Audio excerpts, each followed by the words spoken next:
ભગવાન રામ સૂર્યવંશમાં પ્રગટ્યા અને શ્રી કૃષ્ણનું પ્રાગટ્ય ચંદ્રવંશમાં થયું. ભગવાન રામ સૂર્યવંશમાં પ્રગટ્યા એટલે મધ્યાહન બરાબર બપોરના 12 વાગે મધ્યાહનનો સમય, અને ત્યારે ભગવાન રામનું પ્રગટ્ય થયું. કારણ કે ભગવાન રામ સૂર્યવંશી હૈ અને ભગવાન શ્રી કૃષ્ણ શ્રાવણની મેઘલી અંધારી રાત્રે ભગવાન શ્રી કૃષ્ણનું પ્રાગટ્ય શ્રાવણની મેઘલી અંધારી રાત્રિએ મધ્યરાત્રિએ થયું. કારણ કે ચંદ્રવંશમાં પ્રાગટ્ય થયું. પણ પ્રાગટ્ય ક્યાં થયું? એ ચંદ્રવંશનો લાલો ટમટમ કરતો ક્યાં પ્રગટ્યો? તો કે મથુરાની જેલમાં. એ ચંદ્ર ઉગ્યો ક્યાં? તો કે મથુરાની જેલમાં. અને ટમટમ કરતો ચમક્યો ક્યાં? તો કે ગોકુળની ગલીઓમાં. સકલ લોક જગ તારિણી. આ ભાગવત કથાનો છેલ્લા 4 દિવસથી આપણે વિસનગરની આ પાવન ધરા પર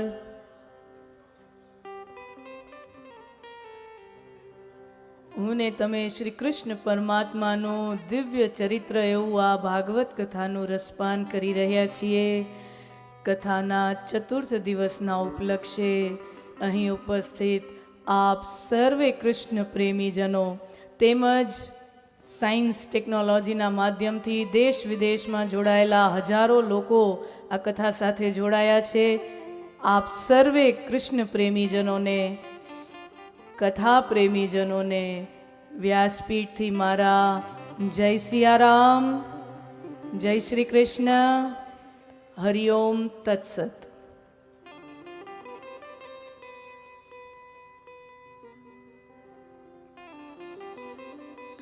ગઈકાલે આપણે મહાભારતનો સ્પર્શ કરતા ખરેખર ભાગવતનો પણ ભાગ છે, તો એ કથાનો સ્પર્શ કરીને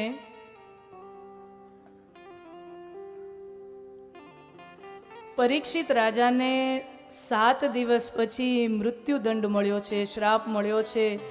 શું અપરાધ થયો, કેવા સંજોગોમાં આ ઘટના પ્રસંગો બધા બન્યા, એનું દર્શન આપણે કર્યું.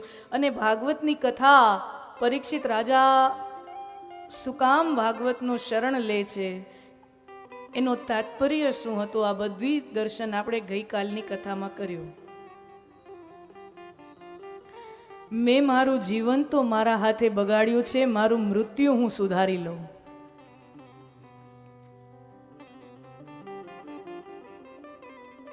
भागवत हमें मरना सिखाती है.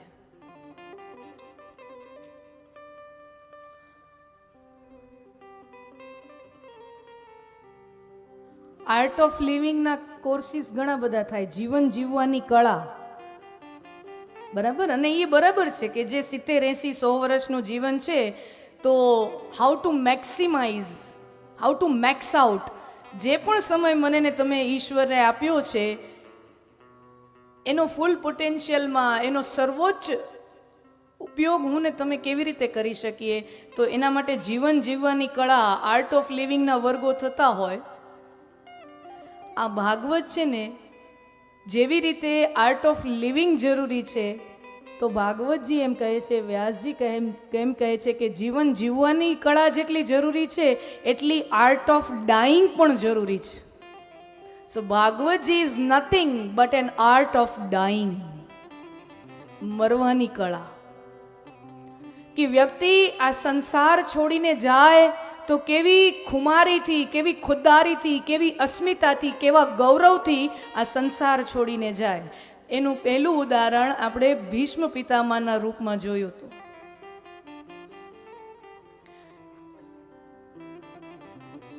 जो मृत्यु को वश में कर लेता है वो मोहन को भी वश में कर लेता है. और मोहन को बोलता है, पितामह भीष्म बोलते हैं પ્રતીક્ષતામ પ્રતીક્ષતામ સદેવો દેવો પ્રતીક્ષતામ.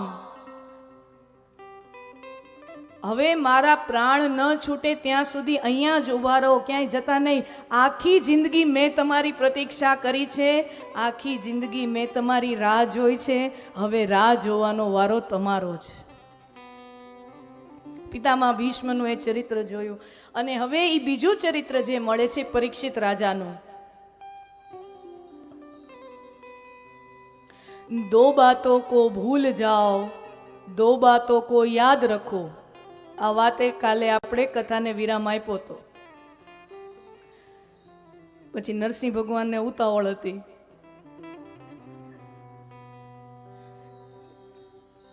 એટલે અહીંયા આપણે કથાને વિરામ આપ્યો હતો.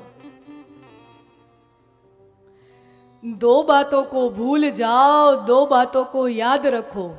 બે વાતોને ભૂલી જવાની. કઈ બે વાતો? अपनी नेकी और दूसरों की बदी. अपनी नेकी और दूसरों की बदी. અને આપણે એકદમ ઉલટું કરીએ. दो बातों को भूल जाओ. क्या? तो के अपनी नेकी दूसरों की बदी. ગઈકાલે જો નહોતી કહેતી કે ઘણી એવા ફોટો ને આપણે જોતા હોય કે ઝૂંપડપટ્ટી વિસ્તારમાં અને લોકોને ભાવના સારી હોય, નિષ્ઠા સારી હોય, નો પાર્લેજીના પેકેટ લઈ જાય, બિસ્કિટના પેકેટ લઈ જાય, અને ગરીબ બાળક હોય 8-10 વર્ષનું હોય, હવે એને તો ભૂખ આતરડી કાકડતી હોય અને સરસ મજાનું એવું કોઈ લઈ આવે એના માટે. અને અમે બાળકો, દરેક બાળકને કોઈ વસ્તુ મળતી હોય એને આનંદ કેટલો હોય. તો તમે લઈ જાઓ હરખમાં, ને હરખમાં આપણે જોયા હશે એવા ઘણા દ્રશ્યો. 5 રૂપિયાનું પાર્લેજીનું પડીકું હોય ને ઓલા છોકરાને ઊભો રાખ્યો હોય ને ફોટા 40 પડાવે. 5 રૂપિયાનું બિસ્કિટનું પડીકું હોય પણ ફોટામાં 50 પાડી લે. એટલે એક ફોટો કેટલા પૈસામાં પડ્યો? ને ઓલા છોકરાને એમ થતું હોય કે હવે મને હાથમાં દઈ દે, મને નવરો કરે તો થાય, મારે ખાવું છે. એને એના મુખમાં લાળ ટપકતી હોય, ક્यों? उसको भूख लगी है. એને એમ થાય કે આ જાય તો થાય, મુझे खाना है. પણ ના, આના ફોટા જરૂરી છે. दो बातों को भूल जाओ. क्या दिया? भूल जाओ. दो बातों को भूल जाओ. क्या? अपनी नेकी दूसरों की बदी. ઘણા નો હોય.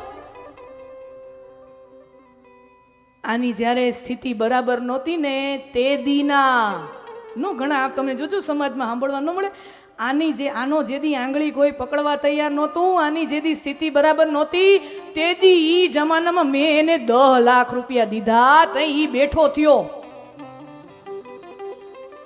અને પછી એટલો મોટો માણા થયો, આટલો ધંધો થયો, વેપાર થયો. અને ઈ વાત અલગ છે કે હવે એટલો મોટો માણા થઈ ગયો કે હવે હામુય નથી જોતો. મૂળ શું હોય કે મદદ કરી હોય એટલે સ્વાભાવિક રીતે ઓલો પણ એની મદદના હાથ હેઠળ હોય. એટલે જ્યાં પણ જાય સમાજમાં ત્યારે એમ કે ને કે આ ભાઈ ન હોત ને તો હું અત્યારે અહીંયા ન હોત. તો શરૂઆતમાં બિચારો ઓલો ભાઈ 2-4 વર્ષ આખા ગામને ક્યાંય કરો કે ફલાણા ભાઈ હતા ને મારી હારે એટલે હું જે છું ને અહીંયા છું. પણ માણા જીવન તો એના ગીત ગાય નહીં ને.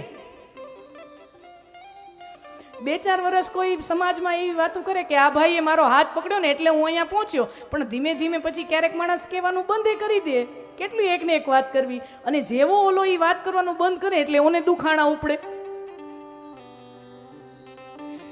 એની અપેક્ષા ઈ હોય કે ઈ જ્યાં સુધી ઈ મરે નહીં ને ત્યાં સુધી 10 લાખ રૂપિયા યાદ કરતો રહેવો જોઈએ. ठीक है, तुमने मदद किया, थोड़ी अपेक्षा रहती है कि हाँ हाँ, पर पूरा जिंदगी थोड़ी थैंक यू बोलता रहेगा. दो बातों को भूल जाओ, अपनी नेकी दूसरों की बदी, और दो बातों को याद रखो, एक नारायण और दूजा मौत को. અને આ બે વસ્તુ યાદ રાખવાની છે. એક મૃત્યુનું યાદ રાખવાની છે અને એક નારાયણને યાદ રાખવાના છે. જો અહીંયા ભાગવતકાર બહુ સ્પષ્ટતા કહે છે, મૃત્યુને ખાલી યાદ રાખવાની છે, મૃત્યુથી ડરવાનું નથી. બહુ સ્પષ્ટતા કરી છે, સુંદર મજાની. વ્યાસજી કાલે પણ જે મને ને તમને દર્શન કરાવતા હતા પરીક્ષિત રાજાના માધ્યમથી, સુખદેવજી મહારાજ જે વર્ણન કરી રહ્યા છે પરીક્ષિત રાજાની સન્મુખ. હવે અહીંયા હું ને તમે આટલા હજારોની સંખ્યામાં બેઠા છીએ. મારા ને તમારામાંથી કોઈ અમરપટ્ટો લખાવીને આવ્યું નથી. મારે ને તમારે હંમેશ એક ના એક દિવસે જવાનું છે. આ મૃત્યુ એ એટર્નલ ટ્રુથ છે, સનાતન સત્ય છે, એ આપણે સ્વીકારવું જ રહ્યું.